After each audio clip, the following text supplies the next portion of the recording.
2026 বিশ্বকাপের আগে আবারও চোটের শঙ্কায় পড়েছেন ব্রাজিলিয়ান সুপারস্টার নেইমার জুনিয়র। দীর্ঘদিন ইনজুরির সঙ্গে লড়াই করার পর সম্প্রতি সান্তোস এফসির হয়ে ধারাবাহিক পারফরম্যান্সে ফিরেছিলেন তিনি। তবে এবার পায়ের ফোলাভাবের কারণে দলের অনুশীলনে অনুপস্থিত থাকায় নতুন করে উদ্বেগ তৈরি হয়েছে। ব্রাজিলিয়ান সংবাদ মাধ্যম UOL স্পোর্তের প্রতিবেদনে বলা হয়েছে, কাফে এডিমা বা ফোলাভাবের কারণে সর্বশেষ অনুশীলনে অংশ নেননি নেইমার। ফলে সান্তোসের হয়ে আসন্ন দুটি ম্যাচে খেলা নিয়ে শঙ্কা তৈরি হয়েছে।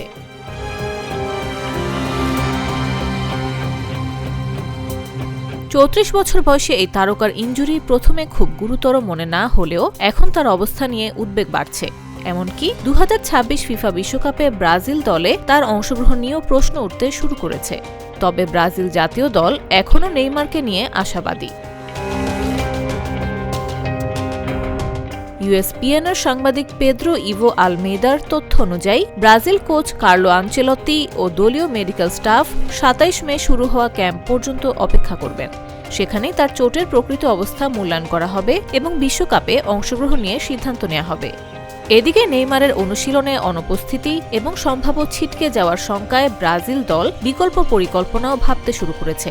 সেই ক্ষেত্রে ফরওয়ার্ড জোয়াও পেদ্রোর জন্য জাতীয় দলের সুযোগের দরজা আবার খুলে যেতে পারে বলে ধারণা করা হচ্ছে।